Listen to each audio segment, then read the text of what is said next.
I am Petya Rasheva, a Stanford Lit alumna. I am talking today to José Pires, the founder and CEO of Global Excellence and Innovation. Welcome, José. Petya, thank you. Very glad to be here with you and your audience. Wonderful opportunity to talk about leadership. José, would you please give us a brief overview of your career path? Absolutely. So, I'm currently the CEO of Global Excellence and Innovation, and what we do is that we work across all industries, focus on accelerating excellence, innovation, and transformation for organizations. So this is a continuation of work that I have done for great organizations where I lead excellence and innovation from within. I started my career at Sony Electronics, and then from there I went to a startup in the semiconductor industry that really changed the world called Cymer. Today is Cymer ASML. And then went on to do a transformation at Nestle, the food company. And then I spent the next 15 years or so of my career in the energy industry. First on an engineering construction company focused on critical infrastructure around the world called Black & Veatch. And then I was a global leader for excellence and innovation at Endeavor Corporation, which became Marathon Petroleum Corporation today, and where we led one of the greatest transformations in the energy industry. So that was my path, and then I became an advisor on a full-time basis.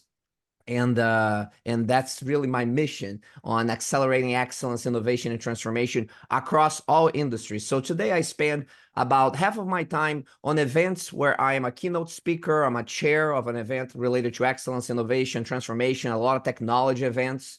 And then the other half of my time I spend with organizations on advisory for creating their own systems and mechanisms and really fostering a specific type of leadership development within their organizations that will make them more capable to lead their own excellence, innovation, and transformation. So this is really kind of my journey till the end of times.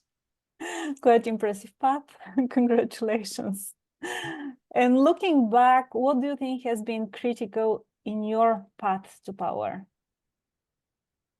There is so many things, and there's so many people to acknowledge and say thanks to. We could spend hours doing this, and in a way I do. I have a 5-day masterclass focus for leadership development that goes deep into these concepts. And just for the benefit of the audience here, to give them a bit of background, I have been on this path of excellence, innovation, and transformation for nearly 30 years.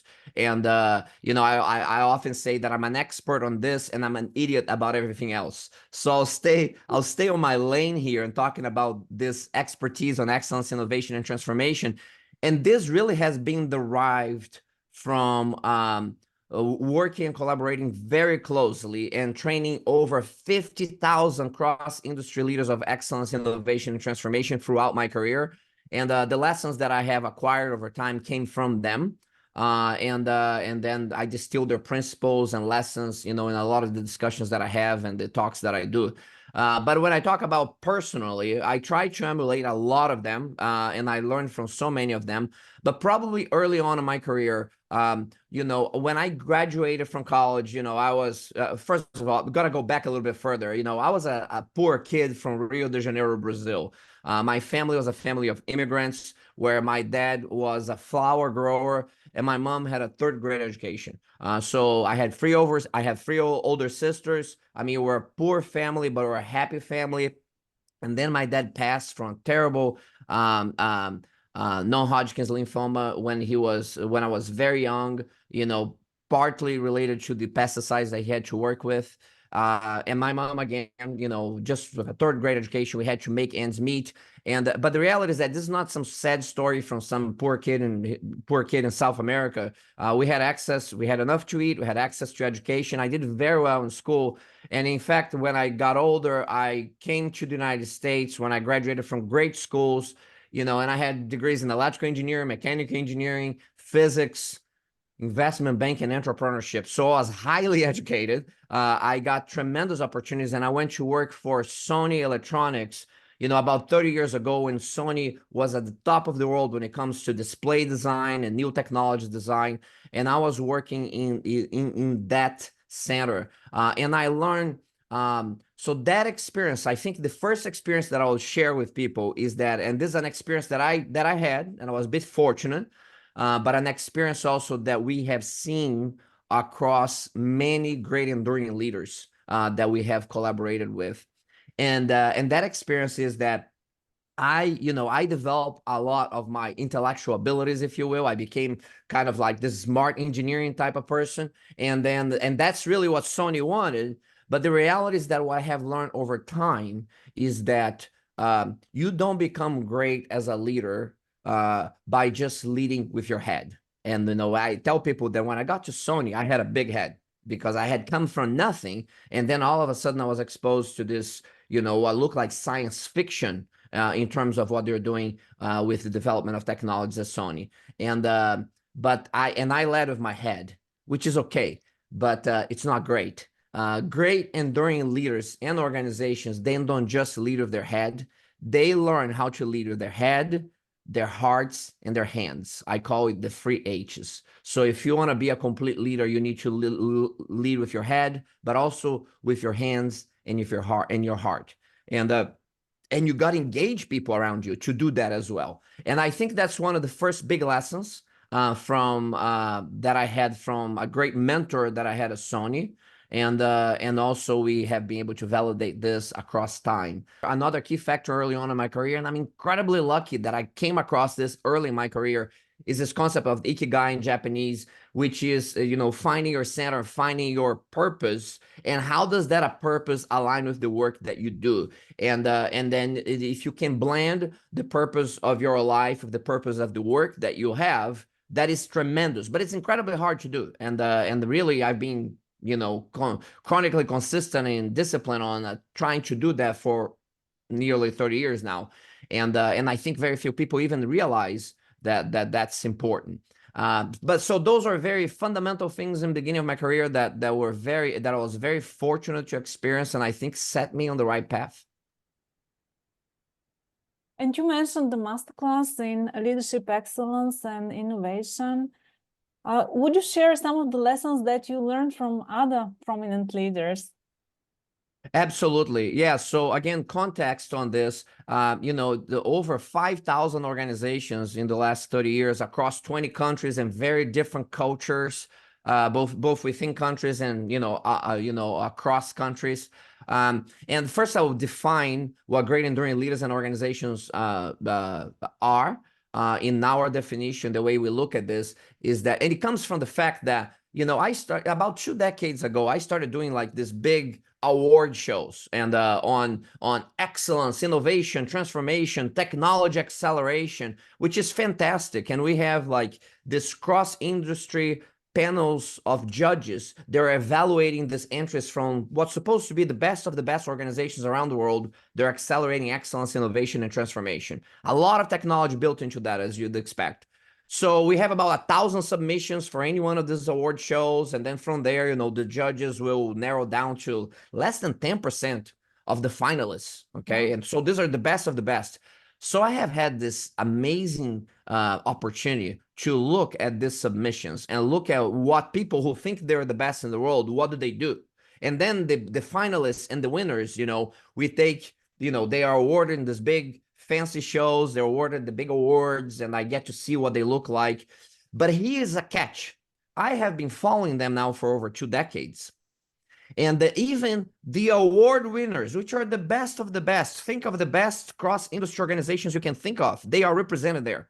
And they win these awards. And you look at their leaders and their program leaders for excellence, innovation, and transformation, they're very proud of it.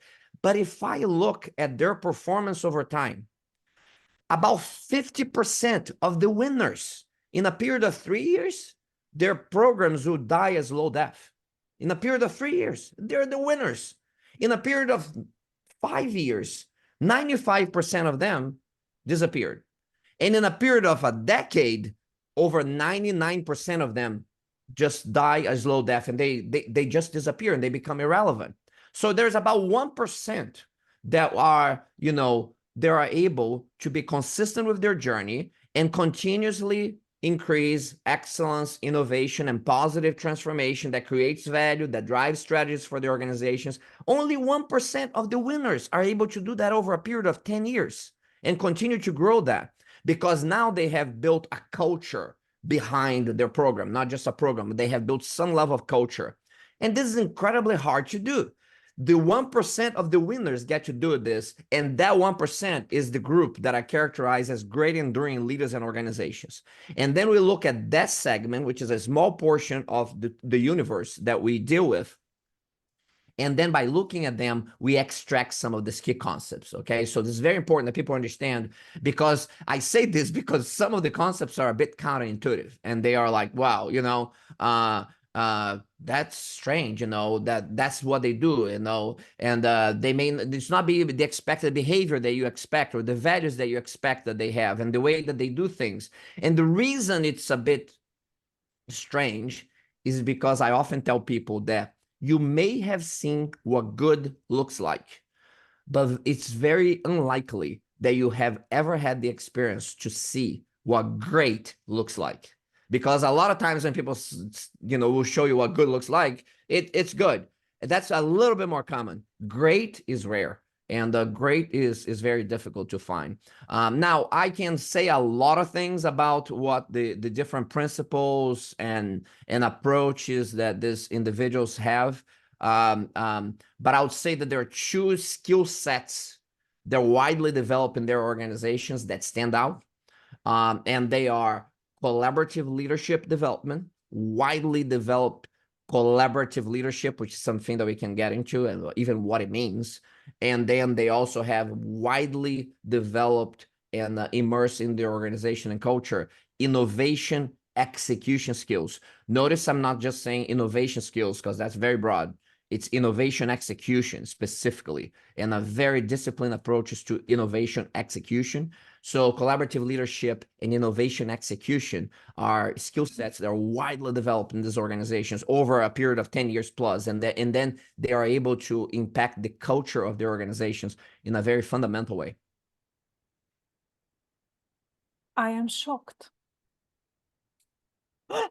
Only 1% of the best actually succeed in the long run. That's what you're saying.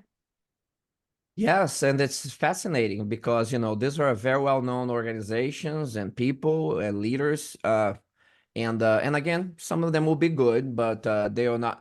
A lot of them will do something else after and that's part of the reason their programs fall apart too. So it's not all bad, There's some good reasons and bad reasons why the programs fell apart over time. But again, we focus on this 1% that is able to do it for over 10 years.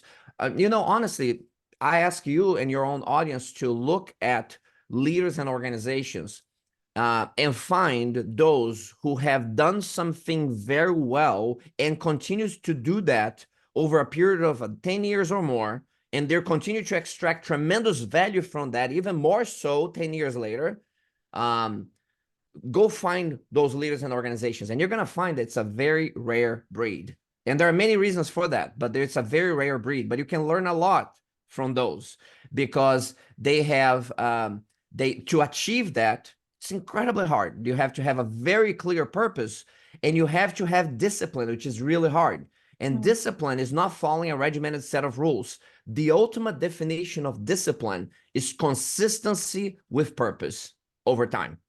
And that is very hard to do, because people and organizations often do not have that clear purpose, and let alone having the discipline or to be chronically consistent with that purpose. A bit of a side note, but people often ask me, Jose, what's more important then on these great organizations? Is it more that they are like excellent? So it's excellence, the most important thing that they have?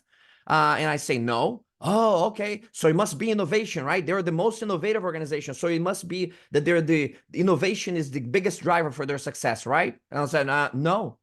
I was like, whoa, hold on. So what is it? It's both. And the reason is that because by all means, they have excellence. None of these organizations that are great in the long run, they all have a foundation of excellence. But and excellence about setting high performance standards and working diligently to meet and exceed those performance standards. There is nothing wrong with that, and you have to do that. Great enduring organizations do that. But if you only do that, over time you become obsolete. So the other side becomes, and this is the real tricky one, because I was the innovation guy for so long in my career, people come to me and they think that I have this bias that innovation is a solution for everything. And what they say, what they think is that these great enduring organizations are the most innovative organizations because they're constantly kind of like changing the way they do things. They're discovering the new ways of doing things, and they are nimble and flexible, and they have this adaptability, which is tremendous. So the great enduring organizations are the most innovative, right? No. Do they have innovation? Yes. Are they the most innovative? I wouldn't say that. They have innovation by all means. They have this ability and discipline to take a different perspective at problems and come up with opportunities and new ways of doing things that create disproportional value. That's wonderful, the ones that are great. But most of the great innovative organizations, they are very good at innovating and coming up with new ideas that create value. But the problem is that when they come up with that new idea or that innovation, they fall in love with either the innovation itself or technology. And then on top of that, they pride themselves on being nimble and flexible, which is another word for chronically inconsistent. And what they do is that they change very fast. But if you look at them over a longer period of time, it's like a zigzag across a flat line. They are unable to scale the innovation that they created consistent with their purpose. So the thing becomes, okay, so it's not the most excellent, it's not the most innovative. So who are these great enduring organizations? Well, you know, the culture of excellence and a culture of innovation is actually at odds with each other. Excellence pulls in one direction, innovation pulls in a different direction. There's a bit of a disdain on either culture towards the other. But to make things hard, what happens is that the great enduring organizations, they do not make a choice between excellence and innovation. They do both, which is incredibly hard because the cultures are at friction with each other. Because you can't you don't design cars by squeezing efficiencies out of horses. So you cannot just be doing excellence, your whole life. But if you just do innovation either without excellence, you're destined to mediocrity over time. So great enduring organizations, what they do, they have a foundation of excellence when they meet and exceed performance standards continuously. But then they also have the discipline to step away from it, look at it from a different perspective and say, there's got to be a better way, not a 5-10% better way, a 5 or 10-fold better way. When they come up with that new innovation, they do not fall in love with that new innovation. They only have love for their purpose.